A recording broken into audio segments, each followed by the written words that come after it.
Hello, everybody, and welcome to Libromancy, a podcast about the magic of books. I'm Josh, and today I'm going to be talking about Jewel of the Endless Erg by John Bierce. So let's ward the magic of books. All right, we're going through it, you guys. This is the second book in the series. It's quite fun. I think there's an improvement in his writing, in his skills. And in a non-spoiler way, let me just tell you guys that I flew through this book. It goes so fast. They're just so much fun. They're light. I still feel like even though they're super light, they still have those good meanings and those good feelings behind them and those good lessons you can learn. It might not be as forthright and kind of hit you over the head with it a lot, but I feel like there's still something good there. So I don't feel like it's just, like, it's a little bit of popcorn kind of fantasy, but I never find popcorn fantasy to be bad. I usually feel like it has those lessons and maybe they're just super obvious and right on top, but that doesn't make them any less valuable just because that's how they are. So let's talk just a little bit about some of the things of this book. Characters, I feel like we get a little bit more of a view,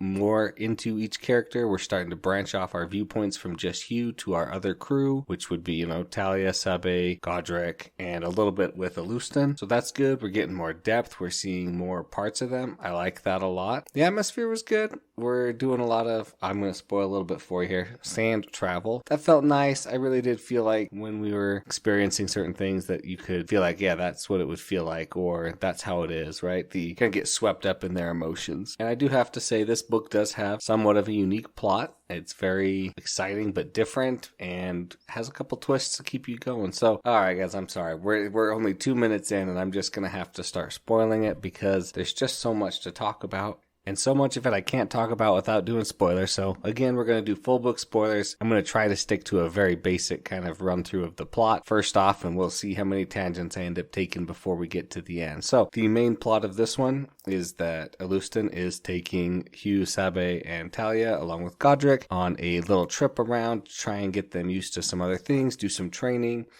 do some reconnaissance. As we kind of learn in this one, Alustin is a spy for Kandaren Crux, which is kind of normal. Not normal, but that's what he is. Normal in the sense that the great powers usually have somebody kind of watching other great powers and reporting back to them and doing things like that. So they go on a trip. They go across the Endless Erg, which is the huge desert, which is interesting. It's a fun series. They get to Theris Tal, where it's ruled by the dragon Indris. While they're there, they are kind of attacked a little bit. Indris's egg is stolen, and then at the same time that her egg is stolen, her dragon mate, Aturg, I'm going to call him Aturg, I think is more correct, but he comes in to kill Indris and to kind of seize power for himself, to wreck the city.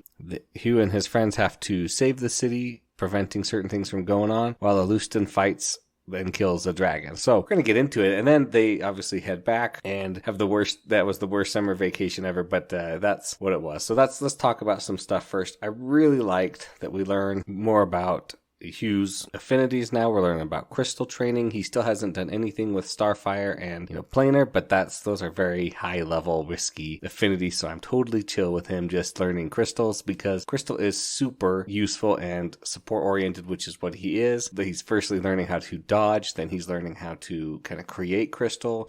Kandaren's a funny teacher, and there's so many funny lines in this where he's talking about Kandaren. He's like, Kandaren was hundreds of years old, and so were her teaching practices. And it's like, well, that's funny, but you're learning, never let it be said that you didn't learn from Kandaren and you are, on threat of pain you are, but you are learning, so that's a good sign, right? And we learn a little bit more about the magic system with affinities as well, and other things like the living affinities such as wood or animals. This is Ava talking to Hugh about this and just saying the more familiar you are with your piece of wood or with your section of wood, the more control over it you have, and especially in a cooperative setting, instead of it being more of a detracting with 2 people working on the same stone, 2 people working on the same wood together boosts that up high. But the weakest of wood mages can beat the strongest of wood mages if it's a piece of wood they're super familiar with. So I like that those living affinities, we're learning more about it. We're learning some kind of weird exceptions, but it's not really an exception. It makes a little bit more sense where something has been living, like wood. I mean, it's obviously not living when it's in a crossbow bolt or in a staff or a boat, but it was living at one point. And this is bringing into it kind of the unique way that John Bierce is going to keep playing with words. And he's gonna play with them more in future books, I know, because I've read them, and we get more about that in the magic. But right now, we're just gonna talk about this. And yes, let's talk about one of the scariest and worst things that that we learn about in this book, is that everybody on the continent speaks ethos. And you're thinking, well, okay, if this was a real fantasy world, like, come on, author, languages drift and things happen like that. You know, you get accents and dialects, and normally you would, except for this crazy magic called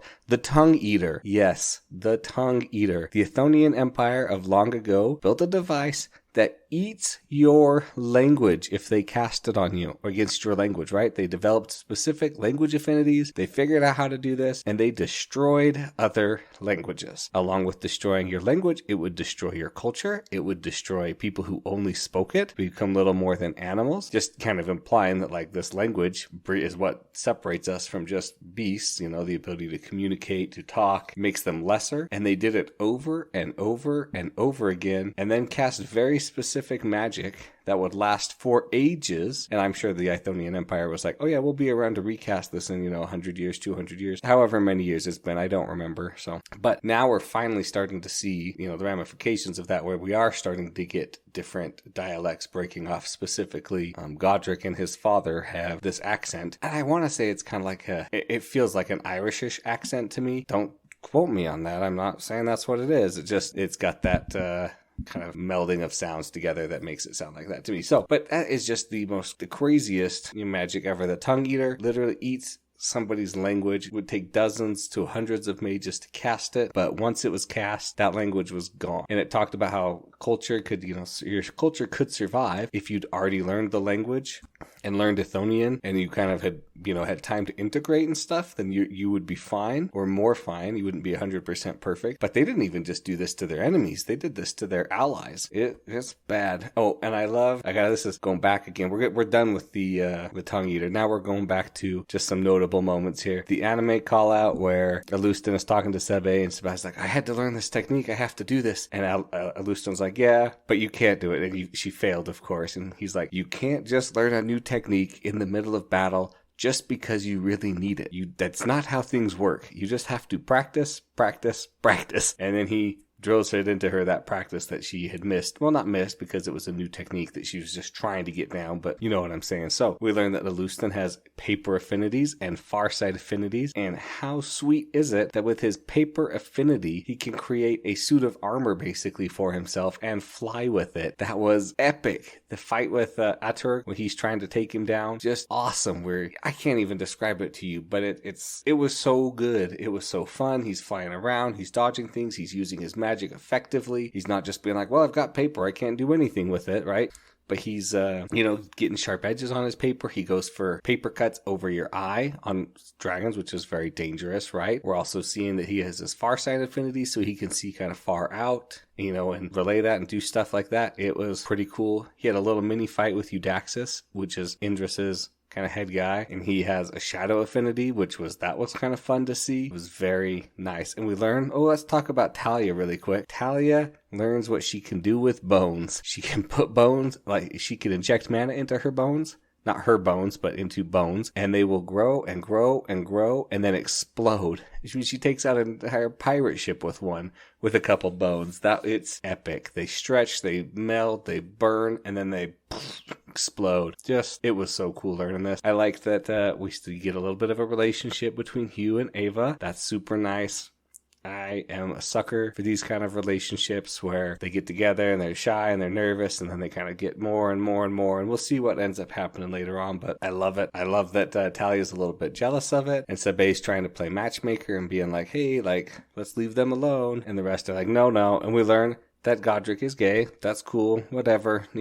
He's a good character. I really like Godric. He's very funny and matter of fact with his stone and his steel. All right, let's do this. And so far, 2 for 2 books. He's lost a hammer, which is just funny. I have to hope and wonder if it will continue on through other books. But near the end of the book, they do get this is setting up the next book. They do get some rewards from Indris for saving her city and stopping Atur from killing her, right? And Hugh gets a book that goes towards his yearly quota. But that indicates, hey, how does she know about my warlock pact? She shouldn't, because nobody else should know except the council in Skyward. Not Skyward, but Skyhold, excuse me, and that's going to set up the next book, which is named a traitor in Skyhold, right? So Talia, of course, when it's time for hers, she's like, I want Aturg's bones, dragon bones. This is very, like, that's a huge demand. And they're like, okay, yeah, I don't want to see my mate's bones anymore. You can have them.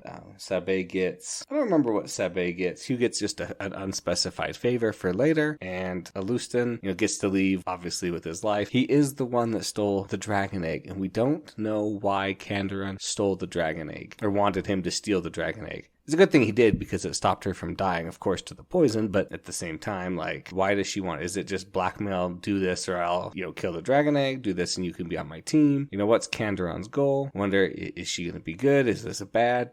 Is the relationship between her and Hugh going to change? Oh, Hugh, we got to talk about what Hugh did during this. Hugh has to he learns to do some more wards in an exceptional way. And this time, to save the city, he has to stop a sandstorm from destroying it by creating basically a super wind ward around the entire city, which he does with the help of the Radhan, who he has been, they've been flying on their ship through the sand, and that they've been taking care of them. So that's so good. And I forgot to mention that Alustin does get a book from Indris, and he gets a very specific book, Grain Shipments to the Imperial City of Ithos, the year 378 after its founding. And I can't talk about what I want to talk about yet, but it'll come up in 2 books from now, I'm pretty sure, about why this book is so important. Well, I know why this book is so important, having read ahead, but it's actually like a real thing when we get to it. Like, it's kind of a crazy thing, so when we get there, I think you'll like it. And I just remembered that Eudaxis's speech was long and boring, and he was very proud of his long and boring speech, and everybody remarks in the book about it, and they're just like, man, he seemed so pleased with his long, boring speech that went on for 2 hours, and then he spoke for another hour, and it was just so funny and so good. I mean, I just really loved this one. There's a lot of nice character moments. There's a lot of nice atmosphere moments when they're kind of going through the parties while a different sandstorm is going on. It's so fun and good. And now they're